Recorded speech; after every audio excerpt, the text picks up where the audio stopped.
What a game it was on Thursday night. Double overtime, and the Spurs started off red hot from three-point range, finished the game shooting 84% from outside. So many stats there. And in the rematch, Russell Westbrook had a career-high 24 assists last time out. Looking to duplicate that. LaMarcus Aldridge had a career-high 56 points the previous game. The Spurs, they jump out to the lead. Marcus Aldridge, finishing where he left off. Nice little turnaround. Nothing you can do about that. And then DeMar DeRozan. You know where he lives. Where's Is that the same spot? Where does he live, Chris? In the mid-range. Absolutely. Spurs take a 10-point lead. Third quarter, Thunder get it going. Paul George, nice setup from Westbrook. Struggle shooting, but look good there. Dennis Schroeder, nice touch around the basket. He was the story of the game. Schroeder gave them a lot of energy tonight, especially in the second half. He turned this game around totally in OKC's favor. You're right, 19 points all in the second half. Hey now. 6 assists as well. Thunder getting fancy. Let's dance. Breaking time. Hey, That's Smitty's top 5 under the rim. Hey, Griff, they say it's slippery when wet out there. Westbrook. More. How about some defense from Schroeder? Look at this pass, though. Oh, that is saucy. The between the legs to Russ, loving it. Is it barbecue? Oh, that is saucy. Yeah, that's barbecue. Sriracha? Yeah, that's Tibbs barbecue sauce. Boy, I'm with you when you're right. That's that good Tibbs. They missed that layup. Billy Donovan does not like the sauce. Yeah, what's he going to do, yell at Russ? Doubt it. Westbrook in the open court, a thing of beauty. 24 points, 10 rebounds, 7 assists. Uh-oh, Patty. Patty looked at it. Yeah, the fake behind the back. Patty was looking for where the ball was.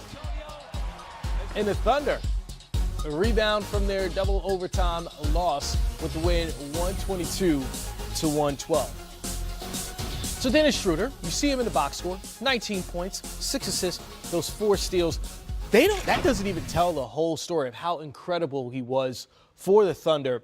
How does it work for him in Westbrook in that backcourt? I think it works out perfect because he's the piece that when he's rolling, they can use everything he can give. But if he's not playing well, it's not that big of a deal. And so there's very minimal pressure on him when he comes into a ball game. He can be very, very aggressive and try to impose his will. And it gives the Oklahoma City Thunder, obviously, another ball handler, somebody else that can get their own shot, get down the lane, create shots for others. So when Russ goes out of the game, Schroeder can have an impact, and he can also play with Russ, as you saw in some of those highlights, and he continues to press the pace, get down the lane and put pressure on you. He defends, get out and pass in lanes, and he totally turned this game around for OKC in the second half. Yeah, and I love the highlight package we did because it does show him with Russ sitting, and it shows him playing alongside Russ, and that's the versatility that he gives them. It also speaks to the fact that OKC really needs another two-way wing. Yeah. Terrence Ferguson has stepped up and played some good ball of late, had a huge game the other night for them, but has not been a consistent contributor, and it'd be hard to expect him to. He's just 20 years old, played in Australia rather than coming to the States and playing in college. So I think it's a situation where you can see the growth and evolution is coming there. And when they get one more defensive-minded wing, they can really build on something with Schroeder and Russell together. And certainly Schroeder, the team now 19-8 Thunder are when he scores 12 or more points. So that's something to keep an eye on. Blake Griffin had a great career in L.A. So is he the greatest Clipper player of all time? Quick, yes or no? Quick, Griff? I don't do quick. I'm sorry. Go ahead. Is he? I don't know. Yes. That's damning him with faint praise. Yes, he's the greatest Clipper. I mean, they both say yes. Who will be the next best? Maybe Danny Manning? Well, check Chris this Paul. out. Steve Chris Paul Ballmer comes to mind. Going for a handshake, and Blake Griffin looks as if he blows him off. Blake talked about it a little bit later. We'll get to that. The LA crowd, though, loving having him back in the building, and we see why in the first quarter. Blake, that's the latest part of his game, extending that range the past couple of seasons. It's been more consistent. Yeah. This is where I like to see Blake. Inside, playing bully ball, imposing his will. But he's diversified his portfolio. He can step out here, shoot this three-pointer as well. And they let him play a lot. They let him handle the ball a lot. He's more of a point power forward now. 26 points in the first half for Blake Griffin. Detroit takes the lead by 6. Second half, how about this? This is the Blake we knew. That's the Blake from the Lob City days right there. So the Pistons in full control, ahead by 12, and it's Lou Will time. And Montrezl Harrell as well when Lou Will. He dunked so hard. Hey, Griff, he hates rims. I'm just going to let you know that right now. And everybody's guarding Lou Will. 44 points for Blake Griffin. Montrezl Harrell with 21. And a lot of strong plays around the basket. Keeping the Clippers close. Just a three-point game. Lou Will ties it up. 22 points for him. You already know when the Clippers need a big-time bucket in the clutch, they're going to Lou Will. How about Blake Griffin and Andre Drummond working well together? And this is a really underrated part of Blake's game, obviously. His passing ability is something that's taken them to another level, and he's actually, over the last 15 games, averaging more assists than rebounds. Did you see that non-call? That was a foul. Yeah, with under 30 seconds to go. Lou Will not feeling that. Then tempers flare at the end. Patrick Beverley, always in the mix, Brendan. Yeah, Patrick Beverley always in the mix. You see him going after a lot of bigger guys, going after Blake, going after Embiid. One of these days, somebody just needs to let Patrick Beverley go after one of these guys and see what he can do. I want to know, can he actually fight? And we can't overlook the 20 points and 21 rebounds from Andre Drummond as well. But getting back to the very beginning of this highlight, here's Blake Griffin on that Steve Ballmer incident before the game. Can't say that I really prepared for it. I mean, I looked forward to seeing people that I hadn't seen in forever, people that, like I said, I've grown to be very, very close with over my time here. And but most importantly, I mean, for us, this is a part of the season. I mean, we need wins right now. So coming in and focusing and getting that done was the most important thing for us. For 9 years now, as soon as I'm done doing my pregame shooting, I make sure there's a path and I take off running to the locker room and I don't stop running. So. A lot of you know that. A lot of you have been here for a long time, and a lot of you have seen me do that before. So I don't change that for anybody. To tweet out something like that, like what you did, I thought was kind of because you know that. But that's what it was, plain and simple. It wasn't anything planned. Every single game I've done this for I don't know how long. So. Would you shake his hand if it wasn't prior to your warm-up? I'm honestly not here to answer hypothetical questions, to be honest. Well, Blake Griffin still in the prime of his career. How about Father Prom? D. Wade continues his farewell tour. Up next on Game Time. Way more interesting than that. Slow down LaMarcus Aldridge, who scored 56 points against them, a career high on Thursday night. And on the flip side of that, do the Spurs have an answer for one PG-13? Paul George averaging over 30 in his last 11 games. Speaking of a recent run, congratulations once again to Coach Greg Popovich, who passed Jerry Sloan for third all-time in wins in NBA history. I mean, we know how great Pop's been, but just hearing that number is special. Now, Brendan, we talked about this almost a month ago when the Spurs finally looked like this great 2.5-decade run seemed to be slowing down. Since then, look at what they've done. Actually 14-4 since early December. What do you see as being the key to that turnaround, Brendan? I mean, we sat here and thought, wait, is this finally it happening? And you said, no, can't rule the Spurs out just yet. You can never really rule the Spurs out just because Pop is going to find a way to do Pop-type things. And that just means that he's going to tinker and play around with the lineup and play around with their style of play until he finds what fits for that unit. And that's why I give Pop so much credit. A lot of coaches can't do that. Not that those coaches aren't good. They just know what they know, and they coach really well inside their box. I've had some coaches that they know the Princeton offense or the triangle offense, and that's all they know. Greg Popovich, he can change it up. He can run some triangle principles. He can run some individual post principles. He was the godfather of this ball movement era. He can do many different things, and he's found a way to spark this team. And a lot of it is by getting LaMarcus involved, of course, getting DeMar involved in good areas. I think Forbes at the point guard has really helped solidify things. And they're not shooting a lot of threes, but they're getting quality threes, and they're knocking those three downs. And the most important thing, they've become better defensively. At the beginning of the year, defensively, the Spurs were a joke. Now they're back to being the respectable defensive team they have been for the last decade. Yeah, I think they bought in on a style for sure, and it starts with LaMarcus Aldridge. They are playing through LaMarcus almost every possession one way or the other.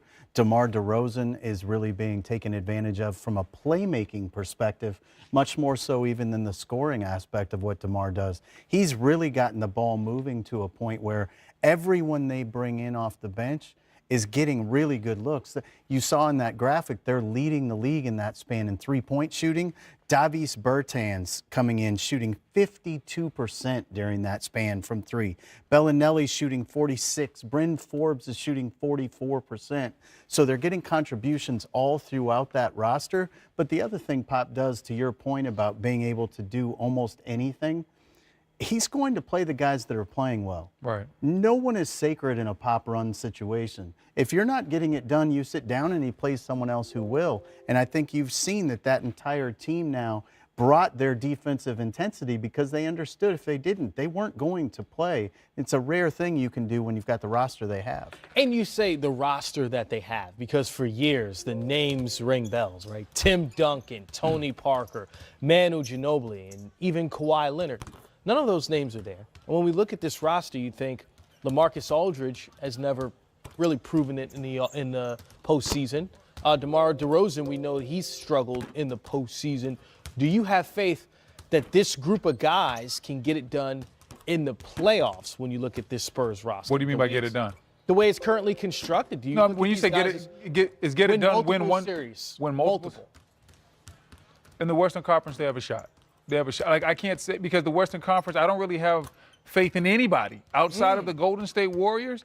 I have questions. Even the Denver Nuggets, who are number one in the Western Conference right now, those young guys for the Denver Nuggets have never been in a playoff series. So I have no confidence in anybody outside of Golden State to win multiple series because I don't know who's going to look like what, how teams are going to look as far as when the lights get the brightest in the playoffs, because there's so many different teams that are so close.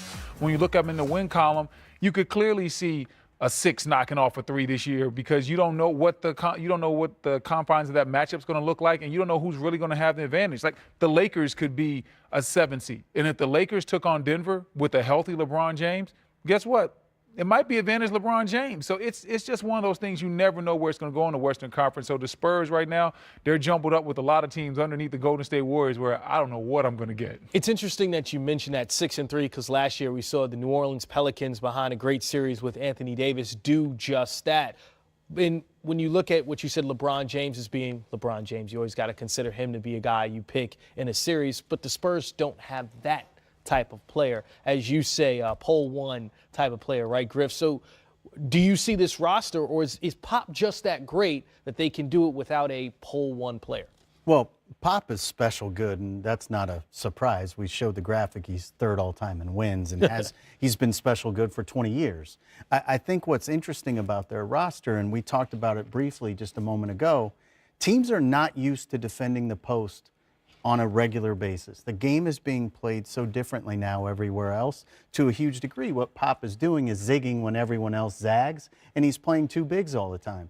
Very often he's got LaMarcus and Jakob Poeltl together on the court. Poeltl has enabled LaMarcus to actually be serviceable on the defensive end as well because he's covering up a lot of the mistakes. Early on in the season, when this team was really struggling defensively, they were struggling to get any stops when LaMarcus and Powell were on the court together. And Pop put in Jakob and started getting a much better defensive contribution from his 5, which then enables LaMarcus to focus on what he does best. So I think one of the things about a Pop-run team is, again, he's going to find a way to get them their most efficient shots. Some teams are all about what the most efficient shots are across the board. Houston, they're going to shoot threes. They're going to try to shoot layups. They're going to try to get to the free throw line. We don't shoot pull-up 2s. DeMar DeRozan leads the NBA in pull-up 2s, but that's what he does, so Pop lets him be good at it. Time for the road ahead, presented by Dodge. Starting with tonight's game in Oklahoma City, the Spurs play 5 of their next 7 away from San Antonio. So it's going to be an interesting run for the Spurs to try to maintain their recent streak and head it in the right direction and continue to climb the Western Conference standings. On the Thunder, they've lost 3 in a row. Their defense has been lackluster. How can they once again get back to that level where they were earlier in the season defensively? And by earlier in the season, Brendan, we're just talking about a couple of games. It's not like they've been horrible on defense for an extended period of time. Well, they're still a good, like you said, they're still a very good defensive team. They had a little bit of a letdown these last couple of games, but I think this just comes down to getting back to fundamentals, the basics of their slides defensively, understanding where you want to shade people, where your help is going to be, paying attention to game plan, little things, detail-oriented things that sometimes when you get to the January, February part of the season, you have guys, especially younger guys, start to forget certain, oh, we're forcing this guy this way, or the help needs to be over here. Those little things become big things. But I have no problem with OKC's defense. I have an absolute faith that they'll be fine defensively because they have a lot of really good defensive players. Russ is competing defensively. Paul George might be the best two-way wing in the league, and we know Steven Adams always brings his hard hat and his lunch pail. And, of course, the Orlando Magic, Boston Celtics.